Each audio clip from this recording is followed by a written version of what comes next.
this WrestleTalk news, perhaps the first big sign that Sasha Banks is done with WWE, but the company does have interest in two other big indie names, updates on Randy Orton and Jeff Hardy returning, and more. Support WrestleTalk!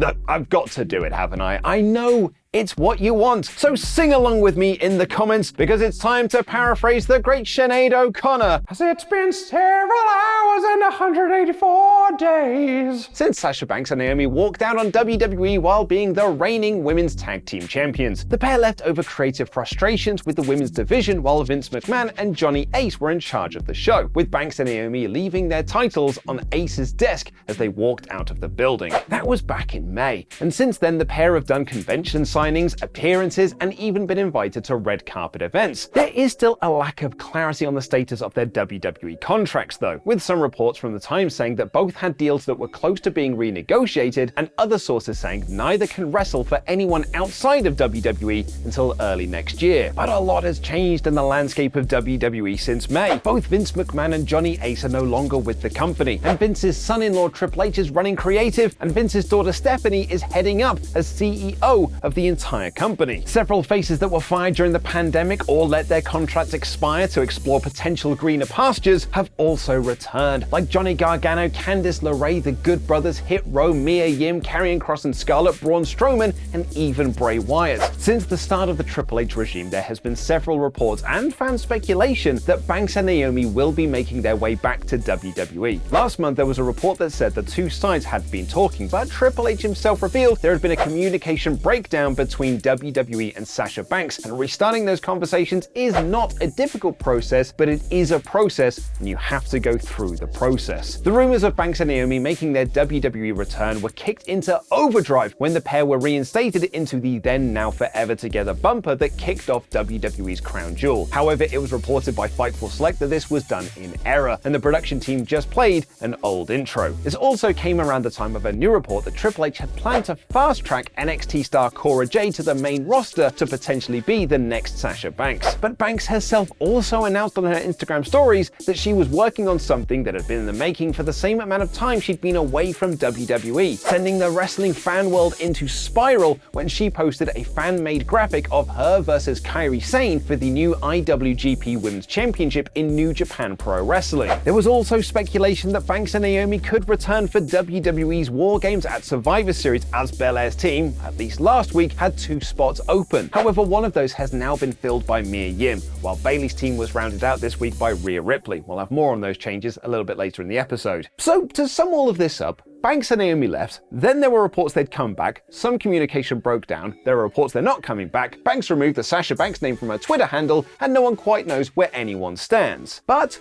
what we do know is that Banks has made some interesting trademarks that might suggest she is done with WWE altogether. Thank you for your support on Patreon, Shield Maiden, the Zornies, and Will, the MS Warrior Stewart. Get your name read out on the WrestleTalk news by going over to patreon.com/WrestleTalk.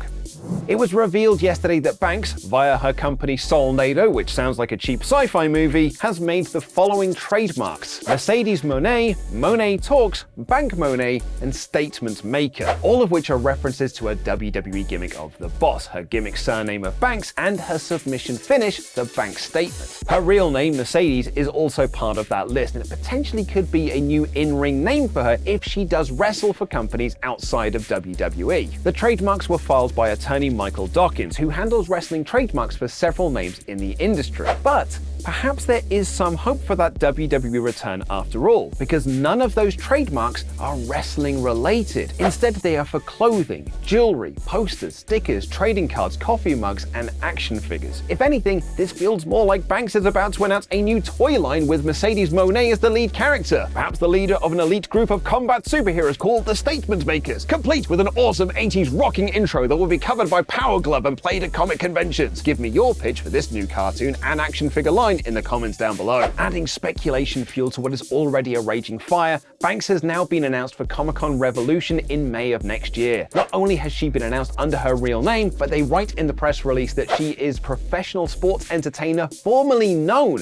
as Sasha Banks and Cosca Reeves from the Disney Plus series The Mandalorian. The adding of formerly known as, might be the biggest indication that she is done with WWE after all. What do you think is going on with Sasha Banks? Let me know in the comments. But if Banks and Naomi don't return to WWE, there are two other names that could. Chelsea Green was released from WWE in April 2021, just a few months after debuting on the main roster for SmackDown, but broke her wrist in her first match. Green was scheduled to win that match and earn a spot on the Survivor Series team, but those plans were changed on the fly, and a few months later was given her marching orders. She since appeared for Ring of Honor back before the Tony Khan days, and was scheduled to be part of the tournament to crown the ROH Women's World Championship before another injury sidelined her from competing. She also returned to Impact Wrestling to team with her real-life fiancé Matt Cardona and won the Knockout Tag Team Championships with also former WWE star Deonna Purrazzo as VXT, losing those titles to the Death Dolls at last month's Bound for Glory. WrestleVotes reported last month that WWE had significant interest in bringing back Chelsea Green into the company, which also came off the back of Green filming a vignette for Impact which suggested she was done with that company. WrestleVote's first report says that, while not confirmed, the deal likely would be for the main roster rather than NXT, and they recently told Give Me Sport that she could come back as part of a 2-for-1 deal with Matt Cardona, the former Zack Ryder in WWE. They report, "I've heard because of what he's done on the indies that Hunter is a fan of Cardona. Hunter would 100% take Matt Cardona back, but I don't know if that offer has been extended. If he comes back in with Chelsea Green, I don't know. I know he really wants Chelsea back.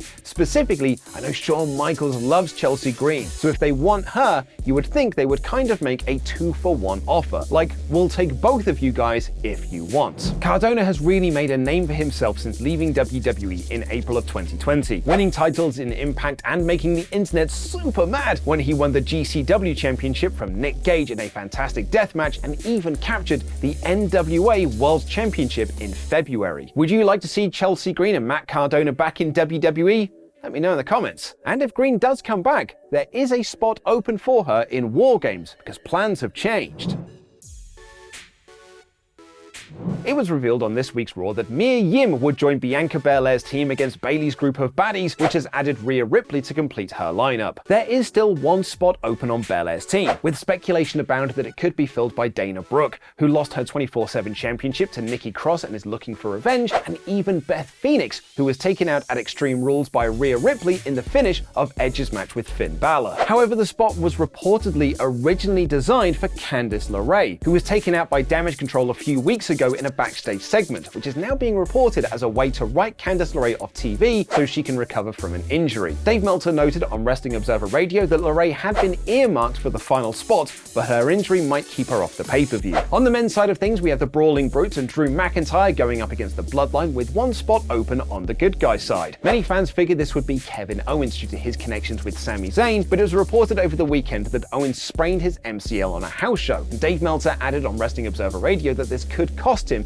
his spot in War Games. Meltzer said, "I believe he was going to be in the War Games match. That's not 100% confirmed, but it is certainly the talk, and he was supposed to be in something as a surprise. So it all adds up that it would be the War Games match." Who do you think could be the 5th member of Sheamus's group? Let me know why you think it should be Madcap Moss. Sadly, it likely won't be Randy Orton, who's been off TV since May, reportedly sidelined with a back issue. It had been reported that Orton wouldn't be back for the rest of the year, and his wife Kim posted on her Instagram yesterday, confirming PW Insider's report that he'd been spotted in Birmingham, Alabama, that Orton was getting surgery. WrestleVotes reported via Give Me Sport that the original Orton return plan was to have him turn on Matt Riddle immediately, but those plans have changed since Triple H took over creative. We here at WrestleTalk wish Randy Orton the speediest of recoveries. And speaking of wrestling returns, there is still a big question mark over the AEW return of Jeff Hardy. Hardy was suspended from All Elite Wrestling back in June after he was arrested for a DUI, his 3rd offense in 10 years. Hardy submitted a not guilty plea. According to PW Insider, Hardy will have his pre-trial hearing this coming Friday, which has actually been pushed back twice from July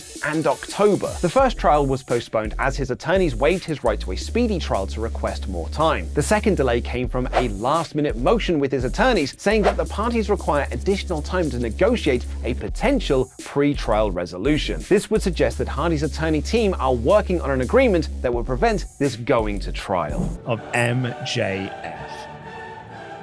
So my big prediction for this on an AEW review a couple of weeks ago, and it is the prediction I'm going to stick with here, and I'm going to say this now as my main event. MJF wins when William Regal turns on Moxley. Oh, that's fun.